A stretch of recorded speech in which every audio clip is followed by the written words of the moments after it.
नमस्कार। आज हम एक बहुत ही अहम दस्तावेज पर बात करने वाले हैं। जी। डॉक्टर भीमराव अंबेडकर का 1936 का काम जाति का उच्छेद। और सबसे दिलचस्प बात यह है कि ये असल में एक भाषण था। हाँ, एक भाषण जो कभी दिया ही नहीं गया। सही कहा, क्योंकि इसके जो विचार थे वो उस जमाने के आयोजकों को शायद कुछ ज्यादा ही क्रांतिकारी लगे। बिल्कुल, और शायद यही चीज इसकी अहमियत को और भी बढ़ा देती है ना? ये सिर्फ एक भाषण नहीं रह गया फिर। ये तो भारतीय समाज की एक कड़वी सच्चाई, मतलब जाति व्यवस्था का एक बहुत ही तीखा और गहरा विश्लेषण बन गया। तो आज हम इसी के जो मूल तर्क हैं उन्हें समझने की कोशिश करेंगे कि अंबेडकर ने इस पूरे मुद्दे को कैसे देखा, कैसे परखा। हाँ बिल्कुल, यही मकसद है। तो चलिए शुरू करते हैं उनके सबसे केंद्रीय तर्क से। आमतौर पर तो लोग जाति को एक सामाजिक प्रॉब्लम मानते थे, है ना? पर अंबेडकर का नजरिया वो तो कुछ अलग था।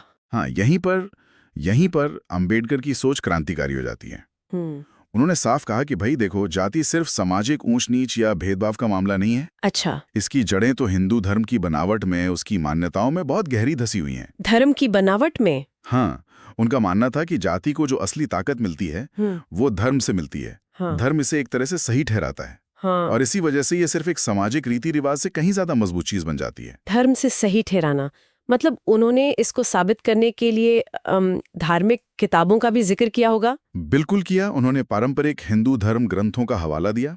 खास तौर पर मनुस्मृति का जिक्र किया उन्होंने। हाँ, मनुस्मृति तो काफी चर्चित है। जी, जो प्राचीन भारत का एक मुख्य कानून ग्रंथ माना जाता है, तो उसका हवाला देकर उन्होंने ये दिखाने की कोशिश की कि कैसे ये ग्रंथ समाज में वर्ण के आधार पर बंटवारे और गैर बराबरी को, कह सकते हैं कि एक तरह की धार्मिक मंजूरी देते हैं। उनका तर्क साफ था कि जब तक ये धार्मिक आधार बना रहेगा तब तक जाति को खत्म करना वो लगभग नामुमकिन है। ये तो बहुत बड़ी बात कह दी उन्होंने। मतलब सिर्फ कानून बना देने से या थोड़ी बहुत जागरूकता फैलाने से काम नहीं चलेगा, अगर जड़ें ही धार्मिक मान्यताओं में है। सही पकड़ा आपने।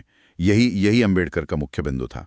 उन्होंने साफ साफ कहा कि देखो, कानूनी उपाय जरूरी हैं, ऐसा नहीं कि जरूरी नहीं है। हाँ, वो तो है ही। पर वो अधूरे हैं। तब तक अधूरे हैं जब तक समाज की सोच और उससे भी बढ़कर धार्मिक सोच नहीं बदलती। अच्छा।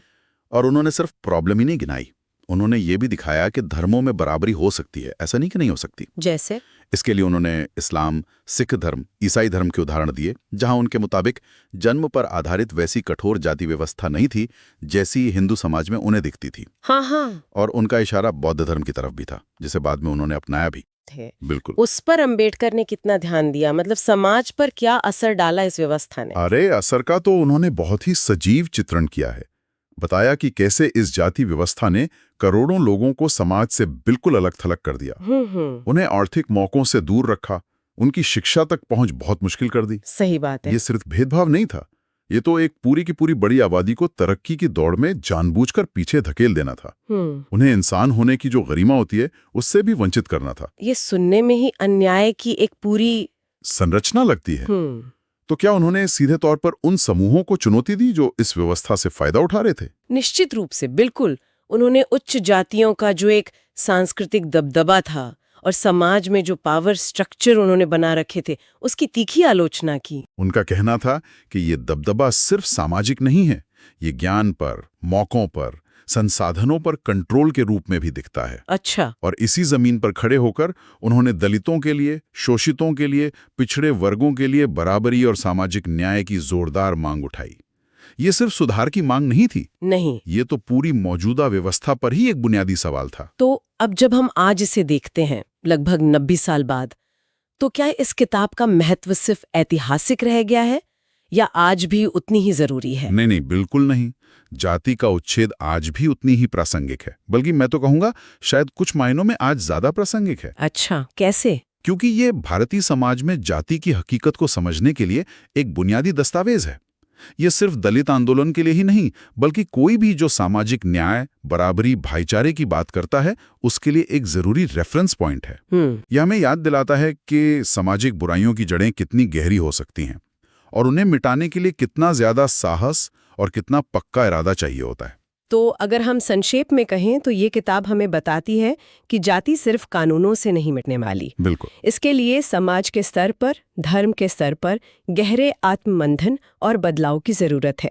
ये उन मान्यताओं पर सीधा सवाल उठाती है जिन्हें सदियों से लोगों ने शायद सहज मान लिया था। एकदम सही कहा आपने।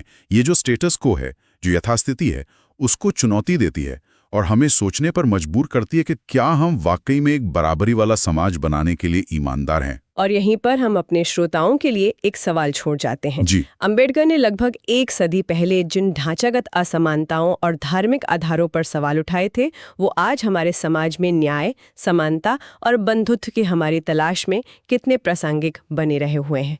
इस पर जरूर सोचिएगा।